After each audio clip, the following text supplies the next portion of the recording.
Hello, I'm Henry Thompson and this is Buckingham News.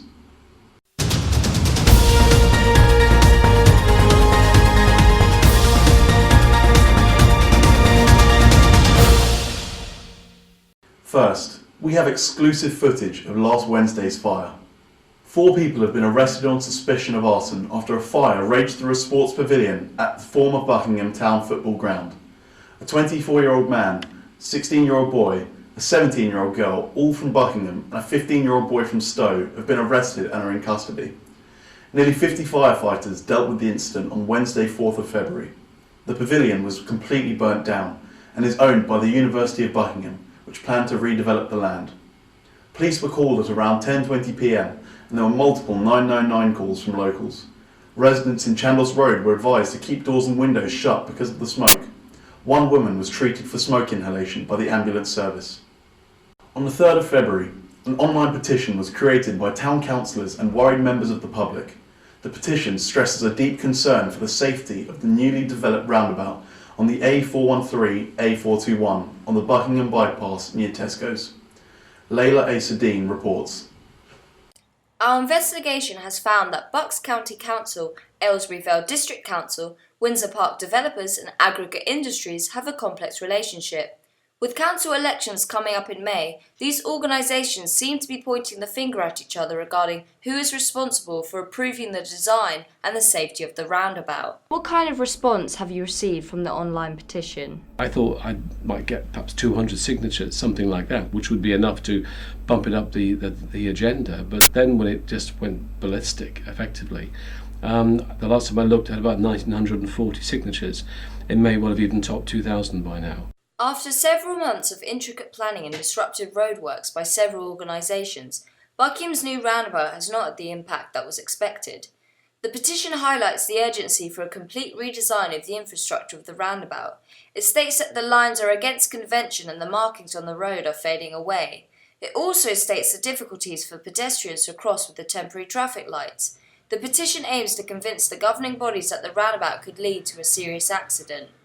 The reasoning behind the newly developed roundabout results from the ongoing construction of the new housing estate up at Windsor Park. An agreement was made between Bucks County Council and the Windsor Park developers that in order for this estate to be granted, they had to design a new road and traffic management system, which led to the drastic changes to the roundabout. Roundabout District Council originally granted planning permission for the housing estate.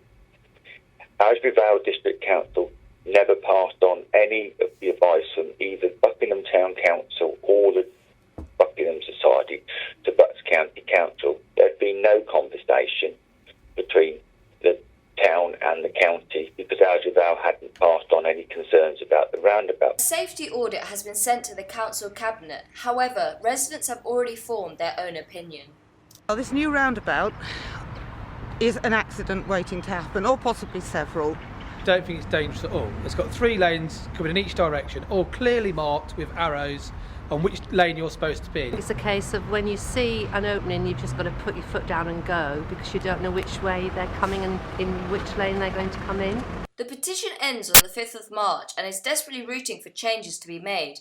If you'd like to voice your opinion, you can find the petition on the Buckingham County Council website. This is Layla Sadine for Buckingham News.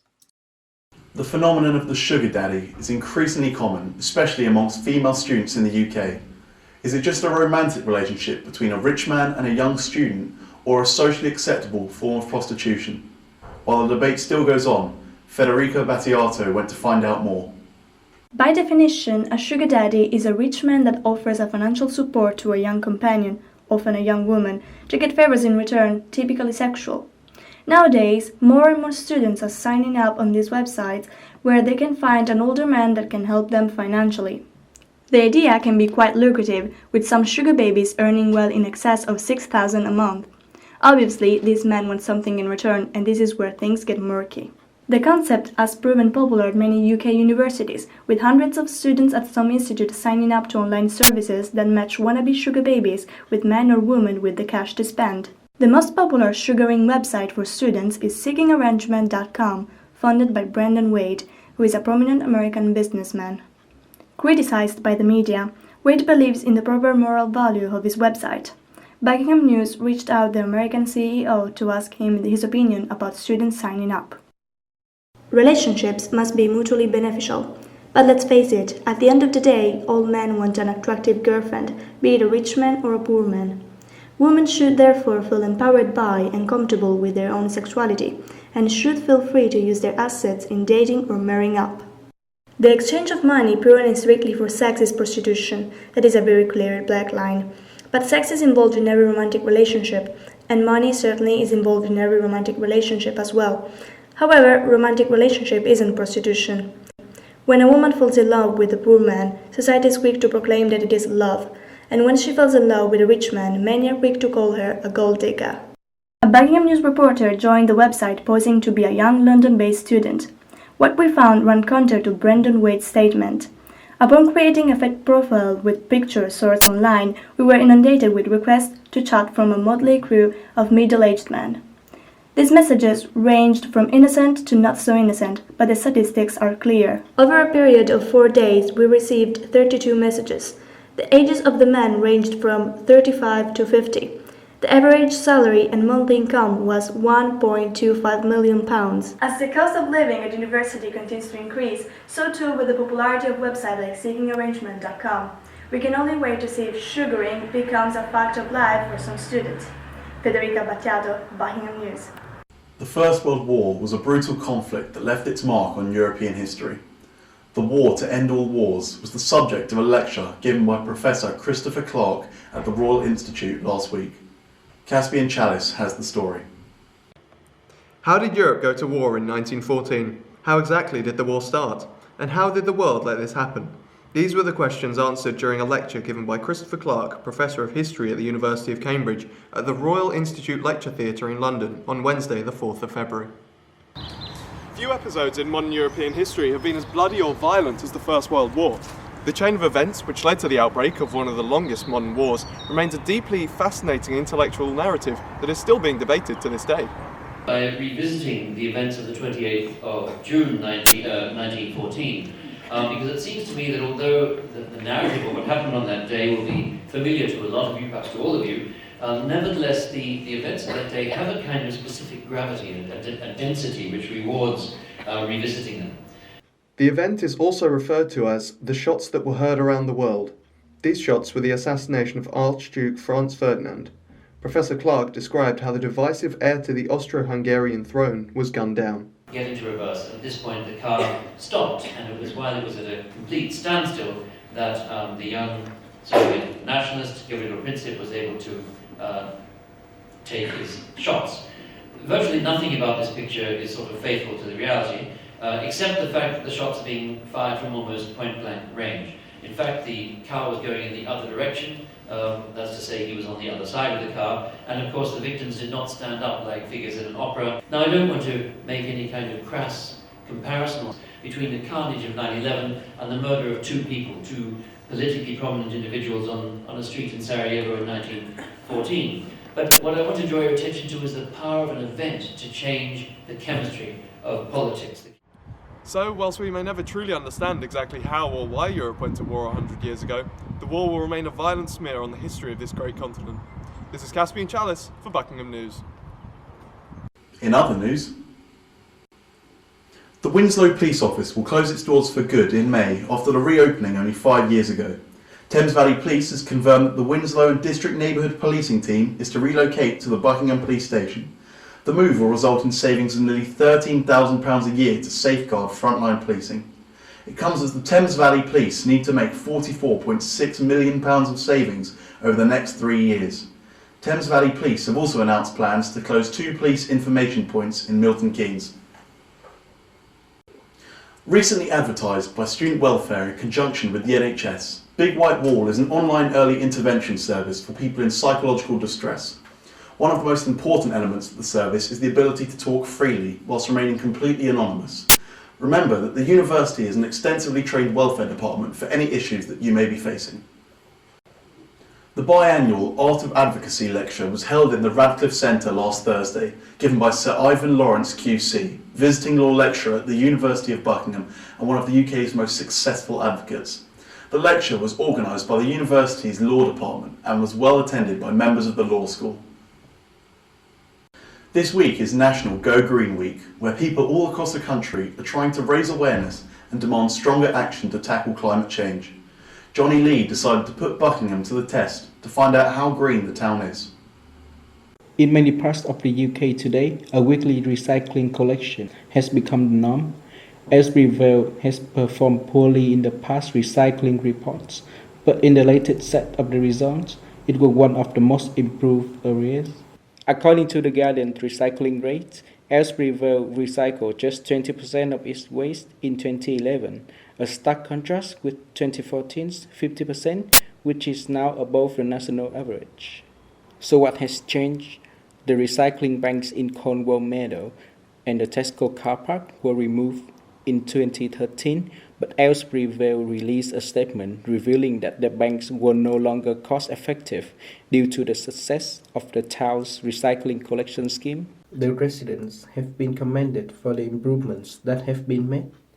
It's very gratifying to see residents in Aylesbury showing the tremendous support for the new recycling service. The town's recycling system may have improved drastically, but has the university contributed to combating waste?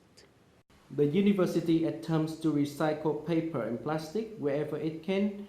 However, students could do more, and attempts hinder the recycling process by often putting their food waste in their recycling bins.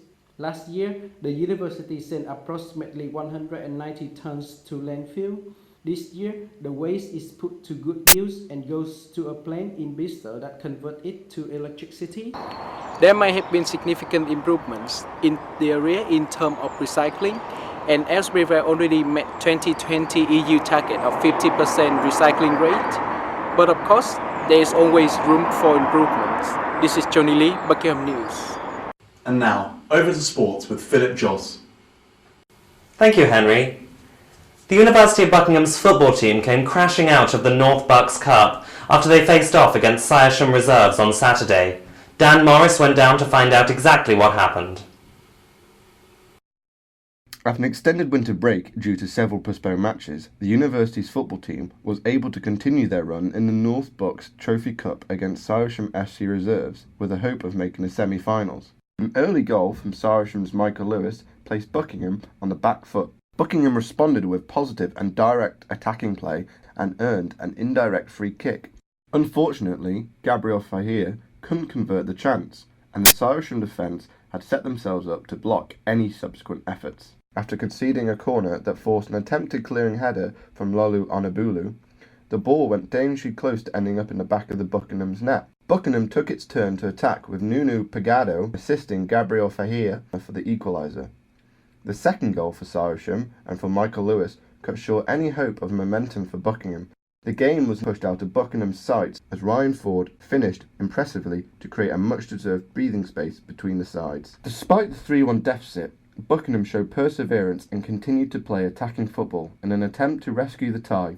Buckingham's attempts were in vain and opened the game up, allowing Siresham's Dean Ingram to put the game to bed. Aside from a penalty claim after striker Toby Akinbayi was hacked down inside the box, Buckingham's last-ditch attempt to salvage at least a consolation goal lacked substance. How do you feel the breaks affected the team's performance today? Yeah, obviously the break affected us, but I think the conditions were really bad today. The pitch was very muddy and we were struggling with that. Anyways, the other team had the same conditions and we should have played better. What do you think could have been done better over the fixture break to stay sharp for today? To everyone to stay fit, do some individual running and go to the gym. But I think we can work on some other things, tactical stuff. Are there any new additions to the team? 2 or 3 new players. One player was actually playing today, Reese. He was doing well, but we're going to integrate more players. Let's hope the football team can bounce back from this cup exit and focus on their aims within the league. This is Dan Morris for Buckingham News. Buckingham Town FC are looking to bounce back from their recent poor form after the team's manager added 8 new players from a higher league. How will this affect their performance? Charlie Parry went down to find out more. Buckingham Town FC are looking to their 8 new signings to reinvent the team. Since November last year, the team have lost 9 matches out of 13. Team manager Chris Robson stated that it was due to a lack of commitment and attitude from the players. Team boss Chris Robson decided on the departure of players Tony Fields and Dean Catlow from the team to make way for the new players. How hopeful are you of the 8 new players you've brought in? The 8 players that have come in are very good players. You know, I've known the majority of them for a long time. They've played at this level before. Good ability, you know, good attitudes. Especially, you know, it's what we were after. Some of the 8 new players are coming from teams that play in a higher division than Buckingham, and therefore are having to drop down a division to engage with the team's ability level. What would you say was to blame for your team's recent string of results? A lot of factors, really. You know, we started the season very positive. We had a good pre-season, won a lot of games, started the league campaign very good as well. A few things behind the scenes was the reason for a few of our more established players to leave. Was the departure of Tony Fields and Dean Catlow the result of these behind-the-scenes occurrences? No, not really. Tony and Dean were great lads. You know, great lads, good people, good attitudes. Took their football serious. The reason why they left was because of work commitments. They've had to relocate. Robson is looking to build a competitive squad to take into the next season, and is hoping for new players to come on board. This is Charlie Parry reporting for Buckingham News. And now, back to the studio. Plans are afoot to move the lonely £6,000 photo booth from its secluded corner of the Franciscan building to the bustling lobby of the old Tanlaw Mill. Zoe Briggs went to find out more about this new development. We recently reported on the £6,000 photo booth bought by the previous SU executive, which now languishes, neglected and forgotten, in the Franciscan building at Verney Park campus. However, plans are apparently afoot to move the booth to the lobby of the old Tanlaw Mill. Let's just hope that they can fit through the door.